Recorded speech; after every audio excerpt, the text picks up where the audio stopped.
In this video, we'll discuss what it means for an artificial neural network to learn.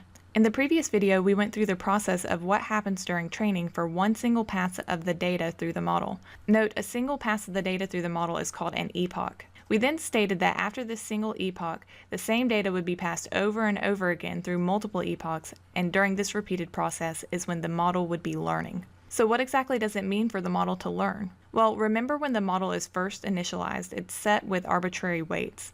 Also recall that we said at the end of the network, the model will spit out the output for a given input. Then it will compute the loss or the error of that output by looking at what the model predicted for that input versus what the input's true label is. At this point, the model will then compute the gradient of the loss function with respect to each of the weights that have been set. Note, gradient's just another word for the derivative of a function with several variables. Okay, so continuing on with this explanation, let's focus in only on one of the set weights in the model. Quick recap of where we're at so far. So we've calculated the loss from our given output, and we've taken the gradient of that loss with respect to our one single weight that we've chosen to focus on. Now, once we have the value of the gradient, this value will then be multiplied by something called a learning rate. A learning rate is a small number, usually ranging between 0.01 and 0.0001, but the actual value can vary. So any value we get for the gradient is going to become relatively small once we multiply it by the learning rate. Alright, so we get the value of this product. We then take this value and update our given weight with it. So essentially we're ditching the previous weight that was set on this connection, and then we're going to update it with this new value. Now we just focused on one single weight to explain the concept here, but this exact same process is going to happen with each of the weights in the model each time data passes through it. The only difference is that when the gradient of the loss function is computed, the value of the gradient is going to be different for each weight because the gradient is being calculated with respect to each weight. Since each weight has a different value, the resulting gradient will be a different value as well. So now imagine all of these weights being continuously updated with each epoch. The weights are going to be incrementally getting closer and closer to their optimized values while SGD works to minimize the loss function. This updating of the weights is essentially what we mean when we say that the model is learning. It's learning what values to assign to each weight based on how those incremental changes are affecting the loss function. Alright, so now with this explanation along with our last video on training, we should now have a general idea about what it means to train a model and how the model learns through this training process. Let's take a look now at how this training is done with code in Keras. Alright, so in order to train a model, the first thing we need to do is build the model.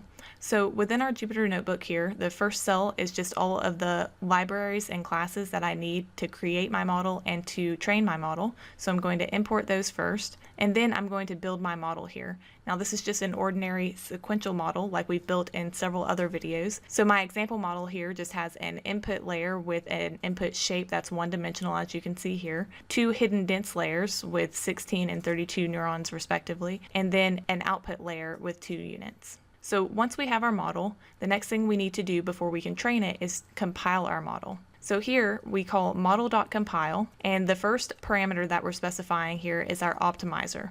Now we talked about in the videos that SGD was a common optimizer. I'm using an optimizer called Atom here, and that is a variation of SGD. So there are several different types of optimizers, and I'm just choosing to use Atom in this case. Now to Atom, we're going to pass in our learning rate. In my case, I'm using learning rate equals 0.0001. Now the next parameter that we're specifying is loss. So I'm setting loss equal to sparse categorical cross entropy.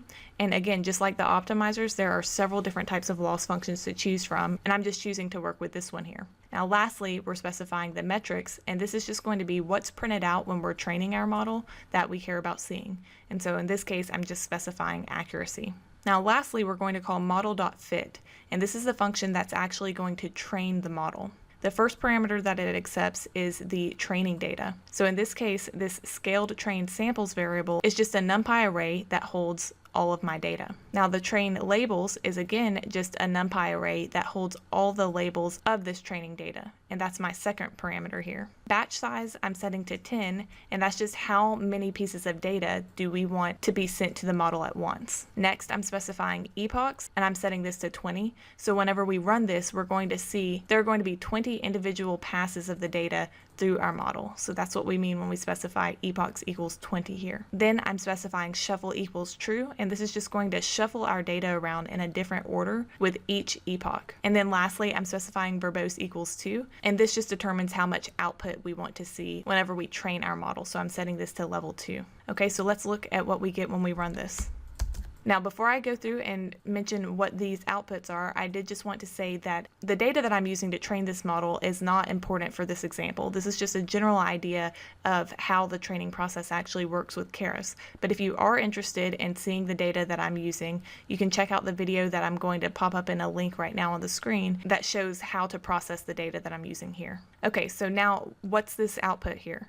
So we see that we have all these epochs running. So each line starts out with epoch 1 out of 20, 2 out of 20, 3 out of 20, all the way down to 20 out of 20. And we're seeing this first column here is how long it took for that epoch to run. So 0 seconds in this case for each epoch. And then the loss function is computed for the epoch here, as well as the accuracy. So we can see that neither one of these are really that great starting out. Now let's just focus in on the accuracy here going down. We go from 55% to 63 to 70, 76, and we are incrementally getting better and better and better all the way till at the very bottom here we're already at a 93% accuracy just over 20 epochs. The same thing goes for our loss function. We're starting out at 0.64 and we're incrementally declining until we're reaching 0.28 here in this last epoch. Now that's all there is to it for training your model in Keras. So hopefully now you have a general idea about what it means to train a model, how your model is learning, and then how you can train a model using the Keras API. And I hope you found this video helpful. If you did, please like this video, subscribe, suggest, and comment. And thanks for watching.